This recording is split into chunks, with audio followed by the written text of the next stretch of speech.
become. I was high and I was low, moving mountains, rain and snow, but I felt that I was further from the truth. Dark and stormy night, rolling thunder, flashing light, heard a whisper in the night, and it said, you should go back home, go back home, go back home, go. Been there all along. Hi everyone, this is Santosh. सबैजना नमस्कार, you are welcome to my channel, welcome to back again. हजुर सबैले मेरो च्यानलमा धेरैभन्दा धेरै स्वागत गर्न चाहन्छु। ओके गाइज, र योभन्दा अगाडि हेरिहाल्नुभयो मेरो चाहिँ भविष्यको बन्साई भने त्यसपछिको अपडेट भनेको 1 वर्षपछिको अपडेट तपाईहरु समक्ष म प्रस्तुत गर्दैछु। त्यसको ट्रङ्क चाहिँ निकै विकास भएको छ, निकै ह्युज भएको छ। त्यो चाहिँ बेन्जामिना प्लान्ट हो, तपाईहरुलाई देखाउन गइरहेको छु। ओके गाइज, हेर्नुस् त्यसपछिको। ओके गाइज, हेर्नुस् यसको ट्रङ्क चाहिँ निकै ठुलो भएको छ। पहिलाभन्दा हेर्नुस्,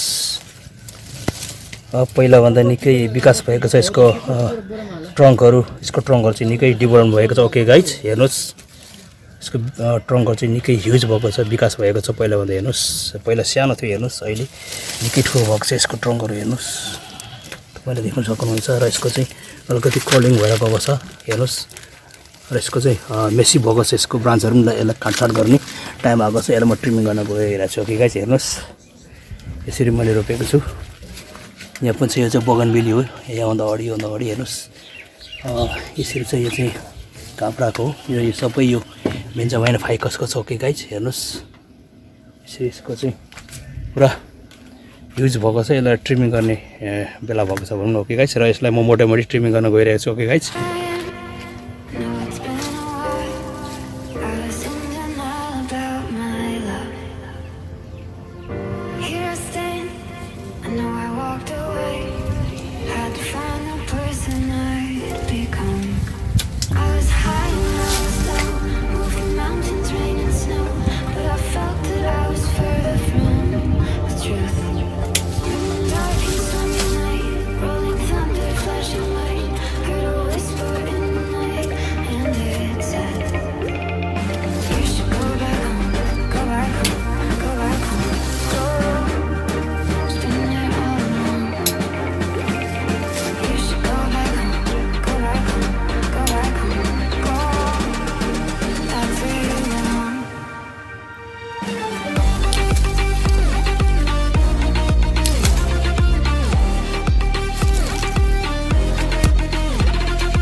ओके गाइज, हेर्नुस् यसलाई चाहिँ मैले काटेर यसरी चाहिँ ट्रिमिङ गरेर यो सेपमा लिएको छु। हेर्नुस् माथिको पुरै हार्ड प्रुनिङ भन्छ, हार्ड प्रुनिङ गरिदिएको छु। हेर्नुस् पछि यसको फेरि म यहाँदेखि फेरि यसको काट्छु। यसको एकदमै होचो भनौँ सर्ट टाइपको हुन्छ, पछि अलिक लगभग 1.5 फिट जतिको।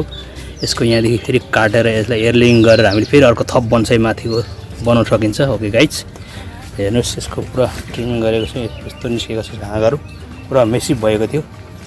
र ओके गाइज, यसलाई फेरि म यहाँदेखि काट्न गइरहेको छु यसको हाँगा, किनभने यो अलिकति बेन्डिङ भएको छ होइन, अलिकति अनवान्टेड ब्रान्च जस्तो अलिकति एकदमै बाङ्गेर गएको छ भनौँ न। यो चाहिँ एकदमै क्यास्केट स्टाइलको गएको छ, अरू चाहिँ स्ट्रेट छ, यो चाहिँ क्यास्केट स्टाइलको छ। त्यसले गर्दाखेरि यो चाहिँ अनवान्टेड जस्तो देखिएको छ। त्यसले गर्दाखेरि यसलाई म कटअप गर्न गइरहेको छु। ओके गाइज,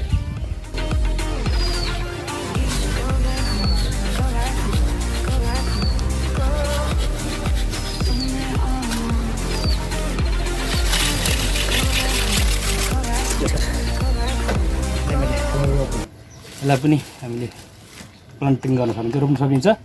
तर नजाग्नु सक्छ, यो चाहिँ जाग्छ भने कन्फर्म हुँदैन। रुटिङ हार्मोन लगाएर हामीले ओके यसलाई चाहिँ हामीले प्लान्टिङ गऱ्यो भने सफल हुन्छ। तर यसलाई चाहिँ पानी एकदमै कम्ती दिनुपर्छ।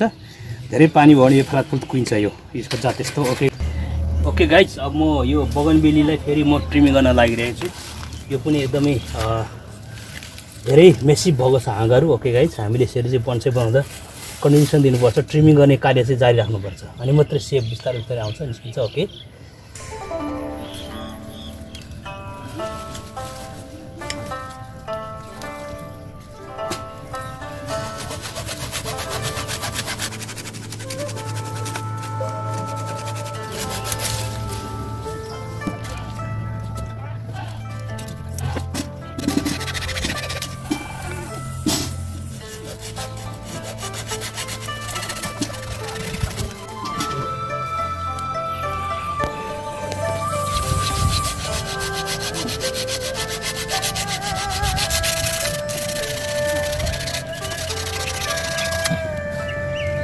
ओके गाइज यो चाहिँ सबैभन्दा ठुलो ब्रान्च एकदमै ठुलो ब्रान्च मैले चाहिँ काटेँ ओके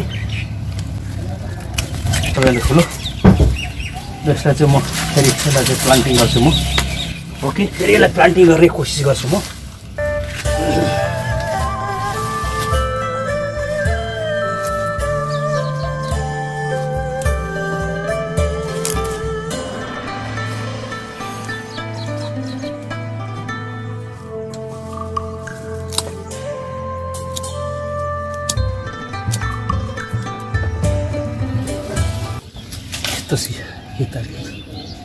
यो सेपमा छ हेर्नु गाइज हेर्नुहोस् हामीले यसलाई काटेर अब यहाँदेखि मिनी बन्सै बनाउन सकिन्छ यो जस्तो घुमेर सर्किट सेप यो सेप चाहिँ राम्रो आएको छ यसको गाइज यहाँदेखि ओके म ट्राई गर्छु यसलाई पनि जर्मिनेसन गराउने ओके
ओके गाइस अब यो लास्ट मेरो ट्रिमिङ गर्न बाँकी छ हेर्नुहोस् यस्तो अवस्थामा मैले चाहिँ ट्रिमिङ गर्दैछु हेर्नुहोस् यो पनि एकदम मेसी भएको छ यो चाहिँ लास्ट मेरो अन्तिम हो हेर्नुहोस् गाइस यसको पनि ट्रङ्क पहिलाभन्दा निकै ठुलो भएको छ हेर्नुहोस् यो नगरी तपाईँलाई मैले देखाएको थिएँ यसको ट्रङ्कहरू निकै सानो थियो अहिले मेसी भएको छ हेर्नुहोस् सबै यो मेरो भविष्यको सुन्दर बन्छ यो हेर्नुहोस् यसको पनि मैले कटाछटाइ गरिसकेँ यसको पनि हेर्नुहोस् यो अलिकति लामो छ माथि यस्तो स्टाइलको छ हेर्नुहोस् ओके गाइस र यसको पछि लामो भयो भने यो काट्न सकिन्छ हामीले यो भाग चट्टै काटेर यहाँदेखि हामी काटेर यसरी छटाउन सकिन्छ र यसको चाहिँ सानो भनौँ न पनि बनाउन सकिन्छ ओके गाइज र यसको चाहिँ अल्टर ठाउँमा थियो हाँगा ठिक ठुलो थियो यो काटेर मैले फ्याँकिदिएँ ओके यसरी मैले हेर्नुहोस् यसरी मैले काट्दै यसरी ट्रिमिङ गरिसकेको अवस्था यो चाहिँ हेर्नुहोस् सबै यो चाहिँ मेरो काब्रा हो हेर्नुहोस् यसरी यो छ काब्रालाई मैले पनि ट्रिमिङ गरिसकेँ मैले काब्रालाई पनि ओके हेर्नुहोस् यो चाहिँ मेरो बगनबेली अन्तिम यसको यो मोटो मोटो अनवान्टेड ब्रान्च सबैले मैले काटेर फ्याँकेँ ओके गाइज र अन्तिम मेरो यो ठुलो एउटा यहाँ हेर्नुहोस् एउटा यो लास्ट छ हेर्नुहोस् okay guys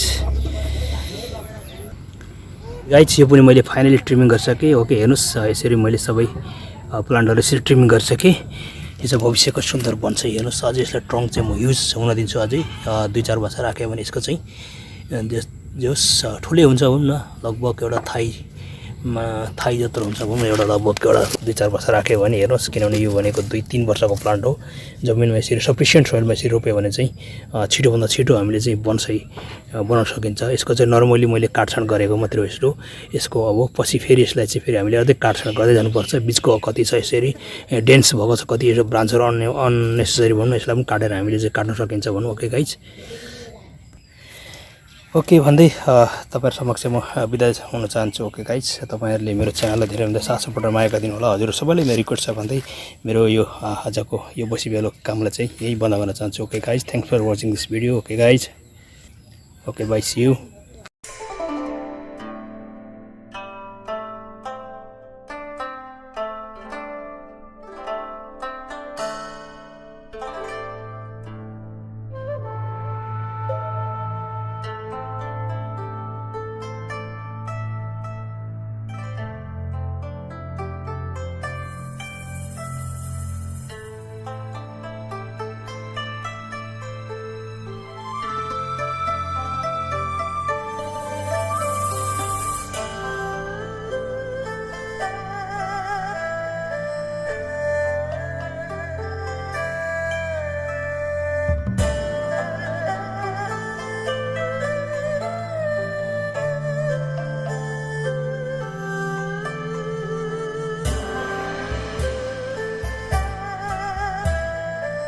Thanks for watching this video. If you like this video, please don't forget to like, share and comment.